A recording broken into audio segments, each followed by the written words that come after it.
Hey everyone, welcome back to the second part of two-part short stories of Washington Irving. Washington Irving की जो इससे पहले वाले part में मैंने आपको उनकी स्टोरी सुनाई थी, द स्लीपी होलो, वो भी बहुत फेमस थी। और आज जिसकी समरी सुनाऊंगी वो भी उतनी इक्वली या उससे ज़्यादा फेमस है, और इसका नाम है रिप वैन विंकल। ये 1819 में पब्लिश्ड हुई थी, और ये भी बहुत ही फेमस चिल्ड्रन स्टोरी है। बहुत बड़े लोगों ने सुना रखी होगी, छोटे बच्चों को जो चिल्ड्रंस की बुक होती है उसमें स्टोरी पब्लिश्ड होती है, तो इतनी फेमस ये शॉर्ट स्टोरी है।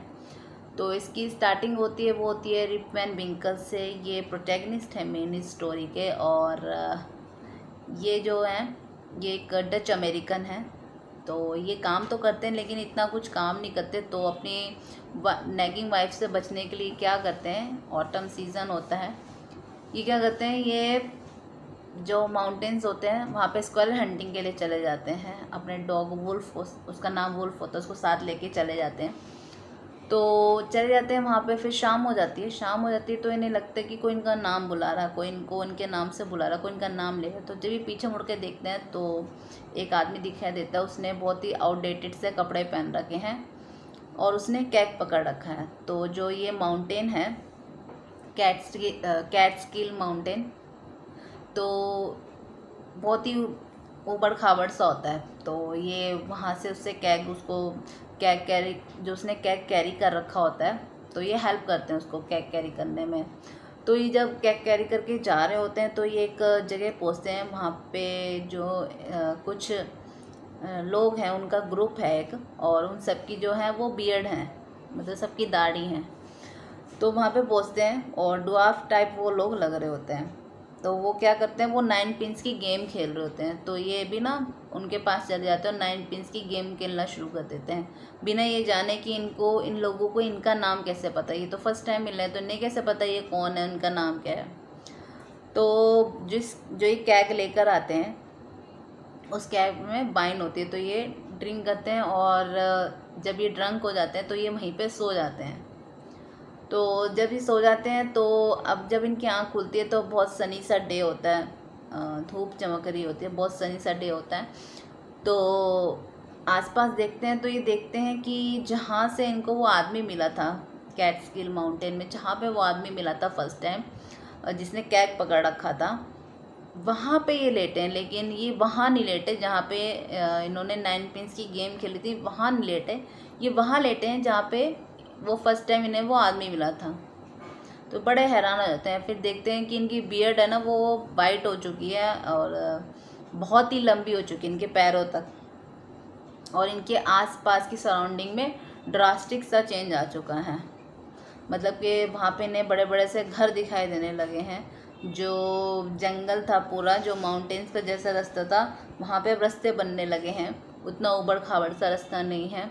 इनका डॉग है वो इनके पास नहीं है, और जो इनकी गन थी, क्योंकि स्क्वायर हंटिंग के लिए आते हैं, तो जो इनकी गन थी उसमें जंग लग चुकी है।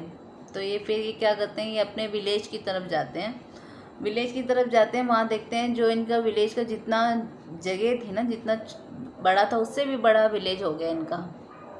और वहाँ पे जो ये लोग इनको दिखते हैं वो अननोन से लोग होते हैं, ये नहीं जानते किसी को। जो उन्होंने क्लोथ्स पहने होते हैं वो भी अननोन, मतलब कि कैसे उन्होंने कपड़े पहने हैं, कैसे क्लोथ हैं उनके, ये नहीं जानते।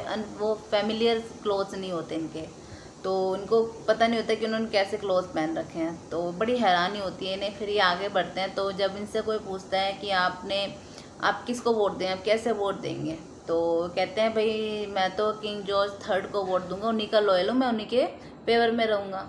वहाँ इन्हें पता चलता है कि अमेरिकन रेवोल्यूशन हो चुका है, और अमेरिकन रेवोल्यूशन में वॉर हुई है। तो इसलिए तो ये जब सोते हैं तब से और अब तक में, उस टाइम से और इस टाइम तक में 20 ईयर्स का टाइम हो चुका है, पास हो चुके हैं 20 ईयर्स। तो इन्हें बहुत हैरानी होती है कि ऐसे कैसे हो गया। अभी कल ही तो मैंने ड्रिंक किया था, कल ही तो हम खेल रहे थे, और आज मेरी आँख खुली है, तो आज ये 20 ईयर कैसे पास हो गए। तो ये आगे बढ़ते हैं, तब वहाँ इन्हें पता चलता है कि जॉर्ज वॉशिंगटन जो है वो प्रेसिडेंट बन रहे हैं। तो आगे बढ़ते हैं, वहाँ पे एक ओल्ड वुमेन होती है, एक बूढ़ी औरत, वो इन्हें पहचान जाती है कि ये रिप वैन विंकल है। तो इस जब आगे बढ़ते हैं देखते हैं कि एक यंग मैन है, उसका भी नाम रिप वैन विंकल है, और जैसे ये यंग एज में लगते थे बिल्कुल वो वैसा लग रहा है, जैसे इनकी आदतें थी, जैसे इनकी हैबिट थी, जैसे इनके बोलने का मैनर्स था, बिल्कुल वो वैसा ही है। तो और वहाँ पे फिर देखते हैं कि एक यंग वुमेन है, एक औरत है, और वो बताती है कि मेरे फादर थे रिप वैन विंकल, और वो मिस उनको मतलब वो गुम हो गए हैं। तो उनकी मिसिंग का बताती कि वो गुम हो गए हैं, और 20 साल पहले वो चले गए थे, माउंटेन गए थे, कैट्सकिल माउंटेन गए थे, और वहाँ से वे वापस नहीं आए। तो वो उनको बताते हैं कि वो ही रिप वैन विंकल हैं, और ऐसे से हुआ। तो ये लोग जब उनको अपने साथ ले जाते हैं, अपने साथ रखते हैं, तो ये क्या करते हैं, जो रिप वैन विंकल हैं, ये जो जितने भी स्ट्रेंजर इनको मिलते हैं ना, उनको ये स्टोरी बताते हैं अपनी कि ऐसा मेरे साथ हुआ, ऐसे मुझे लोग मिले, ऐसा मेरे साथ हुआ, वो 9 पिन्स की गेम खेल रहे थे। तो ये अपनी स्टोरी बताती है। तो ये स्टोरी बताते बताते काफ़ी फेमस इनकी स्टोरी हो जाती है, और हर बच्चे को याद होने लग जाती है, क्योंकि इतनी फेमस ये स्टोरी इनकी होने लग जाती है, तो हर बच्चे को याद हो जाती है। तो तब ये लोग समझते हैं कि जैसे कोई थंडर आता है, जब कोई तूफान आता है, तो माउंटेन में से जो आवाज़ें आ रही होती हैं ना, वो वही आवाज़ें होती हैं जो वो लोग इनको वहाँ पे मिलते हैं, जो 9 पिन्स की गेम खेल रहे थे, जो लोग इनको मिलते हैं, जिन्होंने इनको ड्रिंक करवाई थी। तो लोग समझते हैं उन्हीं की आवाज़ें आ रही हैं माउंटेन्स में। तो बस इस स्टोरी का एंड यही है।